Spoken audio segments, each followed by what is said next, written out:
전 세계 어디를 가도 테러범을 만나는 미국 대통령과 그를 지키는 보디가드의 벌써 세 번째 영화 엔젤 폴른 리뷰입니다. Don't worry about finding me. I'll find you.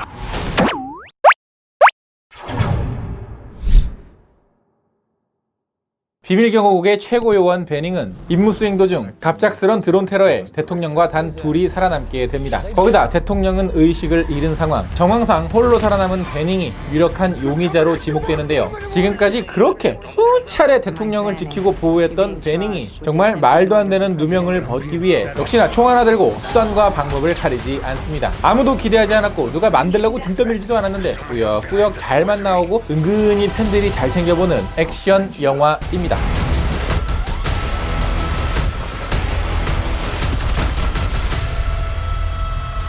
안녕하세요. 같이 영화 보는 남자 엉쭈입니다. 오늘 여러분들께 리뷰해드릴 영화는 바로 엔젤 해즈 폴른입니다. 이 영화는 벌써 세 번째 영화예요. 에이 뭐 세 번째 영화예요. 런던 엔젤 폴른이 1편이고 이게 2편이지 라고 생각을 하시는 분들이 계실 수도 있는데요. 이 영화는 백악관 최후의 날이라는 제목으로 개봉했던 영화가 바로 첫 번째인데요. 그 영화의 원래 제목이 올림푸스 해즈 폴른입니다. 근데 거기서는 북한이 테러범으로 나왔기 때문에 한국에서도 그냥 뭐 조용히 하고 근데 요새 케이블 TV에서는 자주 보이더라고요.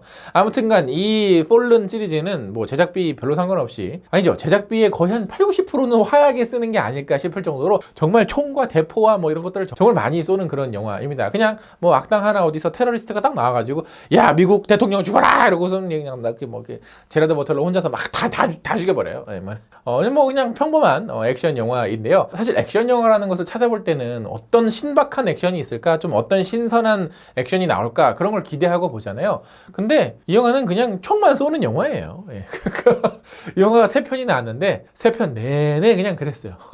근데 중요한 건 그렇게 기대를 안 해도 나름 이 총 쏘는 맛, 이 뭐라고 해야 될까요? 타격감이라고 해야 될까요? 뭐 게임도 아닌데 아무튼 그것은 나름 참 맛있게 잘 표현되고 있는 그런 영화입니다. 사실 이런 액션 영화의 계보는 헐리우드에서 굉장히 오래전부터 있었습니다. 뭐 예를 들면 척 노리스, 실베스타 스텔론, 아놀드 슈워제네거, 스티븐 시걸, 돌프 룬드그렌, 뭐 장클로드 반담 이런 등등 뭐 최근에는 뭐 제이슨 스타뎀이나 드웨인 존슨 있겠죠. 그리고 제라드 버틀러도 있고요. 그냥 헐리우드의 어떤 그 솔풀하는 액션 배우의 계보를 잇는 어떤 배우고요. 또 이 액션 배우들은 또 이 배우들이 나오는 영화마다 색깔이 정말 다르잖아요. 제이슨 스타뎀은 막 빠른 막 무협 뭐 이런 거고 드웨인 존슨은 그냥 와 이거고 제라드 버틀러는 으리 그냥 딱 제라드 버틀러 영화입니다. 그냥 총 잘 쏘고 으리. 자, 근데 3편이 뭔가 다를까요? 뭐 1, 2편하고 비교를 해보면 1, 2편은 그냥 주구장창 테러리스트에 의해서 테러가 벌어지고 또 주인공이 도망가고 대통령이 도망가고 숨고 구하고 뭐 이런 약간 그 미드 24의 극장판이라는 느낌이 강했는데 3편 같은 경우에는 작가들이 그 넷플릭스의 드라마죠. 하우스 오브 카드를 정말 오지게 재밌게 봤나 봐요. 약간의 정치 드라마가 좀 가미되어 있습니다. 그래서 이 영화 속에 그 부통령으로 등장하는 캐릭터는 이런 대사도 합니다. Make America Strong Again. 이게 트럼프의 캐치프레이즈잖아요. 약간 이제 이 영화에서 약간 이제 공화당 까는 약간 이게 좌빨령 Make America strong again. 그리고 이 영화의 제목인 올림푸스 그리고 런던 이번엔 엔젤이라고 해서 이번에는 배경이 로스앤젤레스인가 보다 했는데 그건 아니었고요. 여기서의 엔젤은 가디언 엔젤, 즉 대통령을 항상 지켜왔던 우리 주인공 제라드 버틀러가 가디언 엔젤이고 그가 이제 추락한다라는 뜻의 도시가 이제 폴런이 아니라 이제는 사람이 폴런한다. 그러니까 제작비가 점점 도시를 파괴할 수 있었던 제작비가 점점 줄어들어서 이제 사람 하나 정도로만. 그리고 이 영화는 뭐 주인공이 누명을 쓰지만 뭐 관객들은 모두 알죠. 누명 안 썼다라는 거. 그러니까 쉽게 말하면 이 영화는 어떤 반전이 뭐 없다. 그리고 그 반전들이 충분히 예상이 가능하다. 거기다가 이 영화에서 등장하는 뭐 경찰이나 FBI 같은 캐릭터는 그냥 상황을 설명해주기 위한 나레이터일 뿐이고요. 그냥 뭐 소모되고 버리고 말죠. 우리가 기대하는 스토리의 어떤 반전이나 서프라이즈가 그냥 없습니다. 그냥 이 영화는 마치 내가 쓴 시나리오인가 싶을 만큼 정말 뻔하게 진행이 되죠. 근데 이게 사실 액션 영화의 장점이기도 하지만 단점이기도 해요.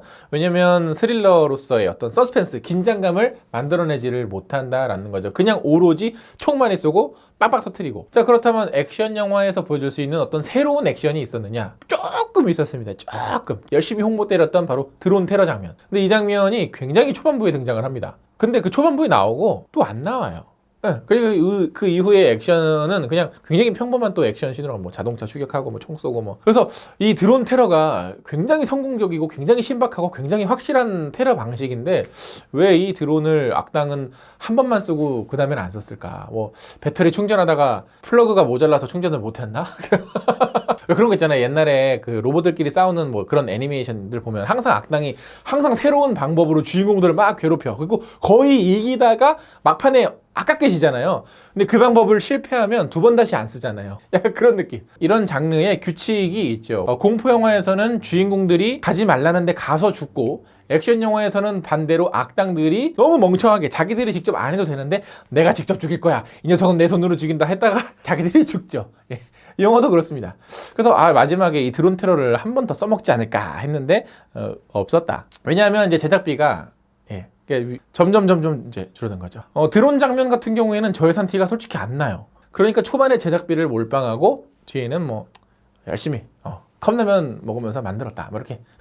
자, 근데 액션 영화니까 극장에서 봐야 되지 않나요 싶은데 그런 영화들이 있어요. 굳이 그걸 극장에서 봐야 되나 싶은. 왜냐면 아까도 말씀드린 것처럼 저렴한 시각 효과도 있지만 반드시 극장에서 봐야지 느낄 수 있는 어떤 전율이나 스케일을 가진 장면이 없기 때문에 원래 폴른 시리즈가 뭐 그랬으니까 그냥 굳이 극장에서 보지 않으셔도. 사실 이 영화는 우리가 이름을 잘 모르는 B급 영화들 중에서 이런 컨셉의 액션 영화들 정말 많은데 뭐 그것보다 조금 더 유명한 배우들이 뭐 나오는 정도라고 볼 수 있겠네요. 자, 이 영화도 저희 엉찌 구독자분들의 댓글을 받아봤는데요. 그거 한번 같이 읽어보면서 이야기를 나눠보도록 하죠. 팬딩을 통해 저를 정기원해주시는 분들의 댓글은 오늘은 없고요. 유튜브 댓글로 바로 넘어가도록 하겠습니다. 찬밤님께서는 일본에는 코난과 김전일을, 할리우드에서는 제라드 버틀러를 가까이 하지 마세요. 이게 그 티셔츠 누가 하나 만들어가지고 선물로 주세요. 이렇게 약간 개 조심처럼 제라드 버틀러 조심. 약간 이런 거 필요합니다. 감귤님께서는 이 영화로 말할 것 같으면 아무 생각 없이 보기 좋은 스낵 무비. 이거 이제 아마 마마무 노래를 하신 것 같아서 제가 노래를 부르기는 좀 부끄럽네요. 목사님께서는 뇌를 비우고 보세요. 하나부터 끝까지 말이 안 되니까요. 원래 뭐 이런 영화는 그냥